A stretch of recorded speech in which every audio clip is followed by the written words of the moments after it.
یہ تصور سمجھنے کے لیے کہ مرد مومن کا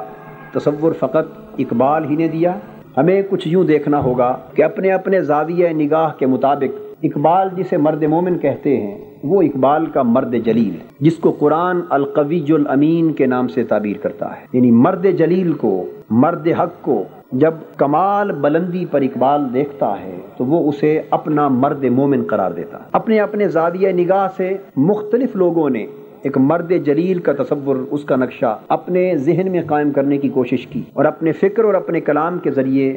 اس تصور کو بیان بھی کی۔ نیٹشے نے بھی ایک سپرمین کا، انسان اعلیٰ کا ایک تصور دیا۔ یونان میں انسانی دیوتا کا تصور بھی مرد جلیل ہی کی جلالت کے تصور کو آشکار کرنے کے لیے پایا جاتا رہا، لیکن واقعہ یہ ہے کہ اقبال کا مرد مومن جس عظمت و سطوت سے آشکار ہے، اس کی گرد کو بھی نیٹشے کا اور یونان کا تصور نہیں پا سکتا۔ اقبال کا مرد مومن ایک طرف یعنی وہ ان صفات کا جامع کہ جو دوسروں کے تصورات میں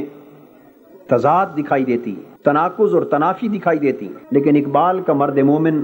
ظاہراً دکھائی دینے والی ان متضاد اور متناقض صفات کا جامع کہ وہ مرقع ان جملہ صفات کا صحیح معنوں میں انسان کامل کا روپ دھار لیتا ہے۔ اگر ہم علامہ کے کلام کو بنظر غائر دیکھیں تو ہمیں پتہ چلتا ہے کہ جسے وہ اپنا مرد مومن قرار دیتے وہ بیک وقت تاجدار و سلطان بھی ہے اور ساتھ درویش بھی ہے، وہ غنی بھی ہے اور ساتھ اس غنا کے فقیر بھی ہے، وہ رہبر بھی ہے اور رفیق بھی ہے، وہ امام و مقتدا بھی ہے اور غلام و مقتدی بھی ہے، وہ مرد آزاد بھی ہے اور اسیر بھی ہے، وہ محو پرواز بھی ہے اور اپنی جگہ قائم اور دائم بھی ہے، وہ مخدوم بھی ہے اور خادم بھی ہے، وہ خاکی و فرشی بھی ہے، وہ نوری و عرشی بھی ہے، وہ ناسوتی بھی ہے، وہ لاہوتی بھی ہے، اور وہ مرد مومن خود حقیقت بھی ہے، خود حقیقت کا متلاشی بھی۔ یہ وہ تصور ہے مرد مومن کا جسے اقبال کے سوا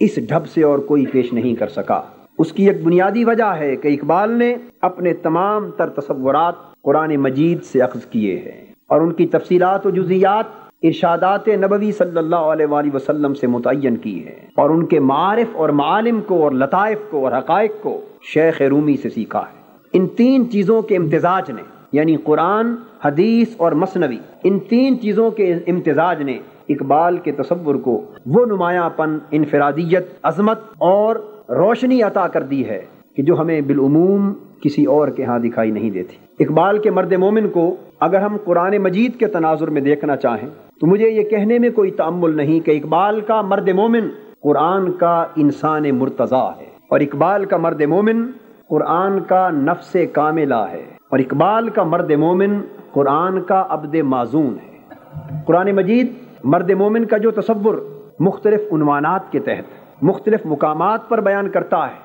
ان سارے مقامات کو، ان ساری صفات کو، ان ساری تجلیات کو اور حسن و کمال کے ان سارے بکھرے ہوئے مظاہر کو اگر یکجا کر لیا جائے اور انہیں مجتمع کر کے ایک پیکر کمال تیار کیا جائے تو اس پیکر کمال کا عنوان اقبال کا مرد مومن ہے۔ اس لحاظ سے اقبال کا فکر کسی مقام پر بھی قرآن سے مختلف نہیں ہے۔ اس فکر کا مبدا و سرچشمہ حقیقت میں قرآن ہے۔ جب اقبال اپنے مرد مومن کی تعریف کرتے ہوئے یہ کہتا ہے کہ ہو حلقہ یاراں تو برے شم کی طرح نرم، رزم حق و باطل ہو تو فولاد ہے مومن، تو ایک طرف ہم اقبال کا یہ شعر سنتے ہیں اور دوسری طرف ہماری نگاہ اسی مفہوم کو تلاش کرنے کے لیے اس آیت پر پڑتی ہے کہ محمد الرسول اللہ والذین معہ اشداء علی الکفار رحماء بینہم تراہم رکعا سجدا یبتغون فضلا من اللہ ورضوانا، کہ محمد صلی اللہ علیہ وآلہ وسلم اللہ کے رسول اور جن لوگوں کو ان کی معیت و صحبت کا فیض نصیب ہو گیا اور وہ صحبت مصطفی صلی اللہ علیہ وآلہ وسلم کے فیض سے مستفید و مستنیر ہو کر اپنی سیرت و کردار کو سنوار چکے، ان کی کیفیت یہ ہے کہ وہ جہان مارکہ میں فولاد صفت ہیں، وہ شبستان محبت میں حریر و پرنیاں ہیں، وہ حریم خلوت محبوب میں ذاکر و ساجد ہیں اور جہد حیات میں متلاشی رضائے حق ہیں۔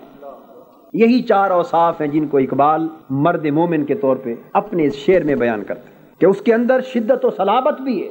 جب کفر، طاغوت اور جبر و استحصال کے مقابلے میں اقبال کا مرد مومن آتا ہے تو وہ شدت و صلابت کا پیکر نظر آتا ہے۔ جب وہ کمزوروں، مظلوموں، بے کسوں اور بے بسوں کو ذلت کی زندگی سے اٹھا کر انسانی عظمت اور شرف سے ہمکنار کرنے کے لیے میدان میں آتا ہے، وہ کمزوروں کے لیے تراحم، ترافق اور تواضع کا پیکر بن جاتا ہے، یعنی متکبرین کے لیے متکبر ہو جاتا ہے۔ نبی اکرم صلی اللہ تعالی علیہ وآلہ وسلم کے اس ارشاد کے مطابق کہ التکبر مع المتکبرین صدقۃ وفی روایت عبادۃ، کہ متکبرین کے ساتھ تکبر کرنا عبادت ہے، جن کی گردنیں اس جاہ و منصب کے نشے میں، اس دنیا کی جھوٹی نام و نمود اور شہرت کے نشے میں اکڑ چکی ہیں، اور وہ انسان کو انسان سمجھنے سے قاصر ہو گئے ہیں، اور ان کی جبین نیاز اپنے رب جلیل کی بارگاہ میں جھکنے سے معروم ہو گئی۔ جب اقبال کا مرد مومن ان کے سامنے آتا ہے تو وہ ان کے تکبر کے بت کو پاش پاش کرنے کے لیے خود پیکر شدت و صلابت ہو جاتا۔ جب وہ کمزوروں، مجبوروں، بے کسوں اور مخوروں کے سامنے آتا تو انہیں ذلت سے نجات دلا کر ان کے اصل شرف و عظمت سے ہمکنار کرنے کے لیے ان کے سامنے جھک جاتا ہے۔ من تواضع للہ فقد رفعہ اللہ، جو اللہ کے لیے جھک جاتا ہے اللہ اسے بلند کر دیتا ہے۔ یہاں اس کے کردار کا ایک دوسرا رخ نظر آتا ہے۔ جب وہ حریم خلوت میں جاتا ہے جہاں محبوب کے جلووں کے سوا کوئی اور شے اسے اپنی طرف متوجہ کرنے کے قابل نہیں رہتی، تو وہاں مسلسل ذاکر و ساجد بن جاتا ہے۔ الذین یبیتون لربہم سجدا وقیاما، وہ شب سے لے کر صبح کے اجالے تک رات کا بیشتر وقت اپنے مولا کو منانے کے لیے تڑپنے میں، رونے دھونے میں بسر کر دیتا ہے، اور رکوع و سجود اس کی رات کی کیفیت ہو جاتی ہے۔ اور جب اس کارگہ حیات میں آ کر اپنی جد و جہد زندگی میں مصروف ہوتا، دنیاوی حرص و آز اور دنیاوی غرض و مفاد کے سارے بتوں کو پامال کر کے وہ فقط ایک ہی غرض، ایک ہی مقصود، ایک ہی مطلوب اور ایک ہی منزل اپنی جہد حیات میں اپنی آنکھوں کے سامنے رکھتا ہے، اور وہ منزل رضوان الہی ہے۔ رضوان من اللہ اکبر، وہ اللہ کی رضا سے بہتر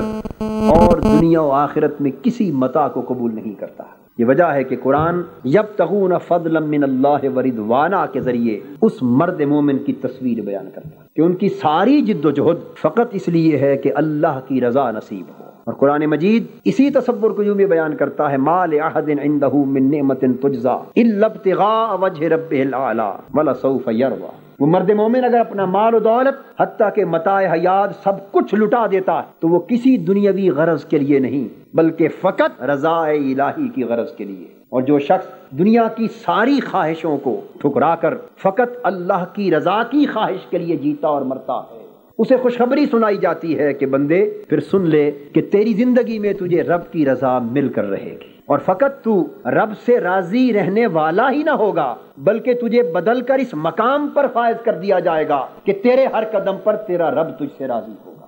وَلَسَوْفَ يَرْضَى رضی اللہ عنہم وَرَضُوا عَنْهُ، اللہ بندے پر راضی ہو جاتا ہے پھر بندہ رب پر راضی ہو جاتا ہے۔ اور جب مرد مومن اس راضیہ و مرضیہ کے مرحلے کو طے کر کے خود کو خدا کی رضا میں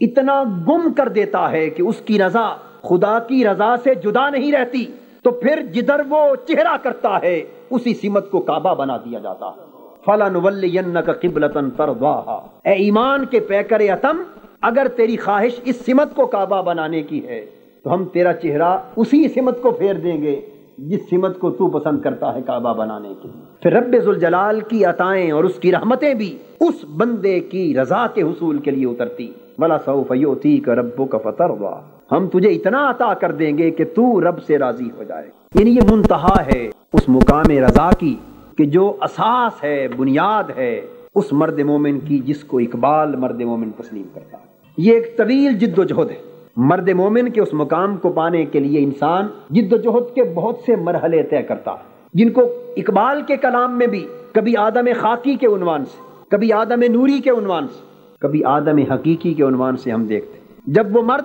تعینات بشریت میں محو ہوتا ہے وہ آدم خاکی کہلاتا ہے۔ جب بشریت کے تعینات سے آزاد ہو کر، جذب خاک سے آزاد ہو کر، جس کا اشارہ اقبال کرتا ہے، شہود کیسے ہو حاصل اسے زمانے میں، وجود جس کا نہیں جذب خاک سے آزاد۔ جذب خاک سے آزاد ہونا کیا ہے؟ بشریت کے تعینات کو چاک کر کے باہر نکل جانا۔ تو جب بشریت کے تعینات چاک ہوتے تو وہ آدم نوری ہوتا ہے، لیکن جب آدم نوری ہوتا ہے تب بھی وہ اپنے اصل مقام کو نہیں پاتا کہ اب تعینات ملکیت میں گرفتار ہو جاتا ہے، اور ملکیت و نورانیت بھی ایک تعین ہے، اور انسان کا مقام ان تعینات ملکیت سے بھی بلند ہے۔ جب انسان عالم بشریت کے تعینات کو چاک کر کے، عالم ملکیت کے تعینات کو چاک کر کے اپنے وطن حقیقی کی طرف محو پرواز ہوتا ہے، اپنے وطن اصلی کی طرف محو پرواز ہوتا ہے، جہاں اس کی شان مظہریت جلوہ گر ہو جاتی اور بشریت و ملکیت کی ساری پرواز اس کی عظمت کی گرد کو بھی جہاں نہیں پا سکتی، جہاں جبرائیل بھی یہ کہنے پر مجبور ہوتا ہے کہ اگر ایک قدم آگے بڑھ جاؤں تو تجلیات تیزی سے پر جل جائیں گے، جہاں وہ انسان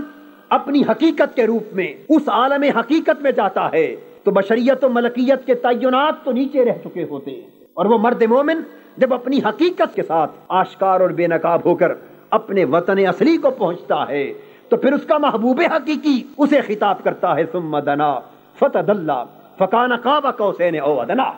پھر وہ قریب ہوتا ہے، پھر آدم قریب ہوتا ہے، پھر اس کا مقصود قریب ہوتا ہے، پھر دونوں محب اور محبوب کے جلوے، عبد اور معبود کے جلوے اس طرح قریب ہوتے ہیں کہ قوسین کا فاصلہ رہ جاتا۔ لیکن جب حقیقت بے نقاب ہوتی تو وہ ان فاصلوں کو بھی گوارا نہیں کرتی، وہ قوسین کے فاصلوں کو بھی چاک کر کے او ادنا کے قرب پر لا کر کھڑا کر دیتی۔ یہ وہ مقام ہے جہاں بندے اور اس کے محبوب حقیقی کے درمیان سوائے عبد و معبود کے کوئی فرق نہیں رہ جاتا، سوائے خالق و مخلوق کے کوئی امتیاز باقی نہیں رہ جاتا۔ پھر وہ اس رب ذوالجلال کی بارگاہ سے خلعت مظہریت لے کر آتا ہے، پھر اس کی شان نیابت و خلافت اپنے عروج اور اپنے کمال کو پاتی۔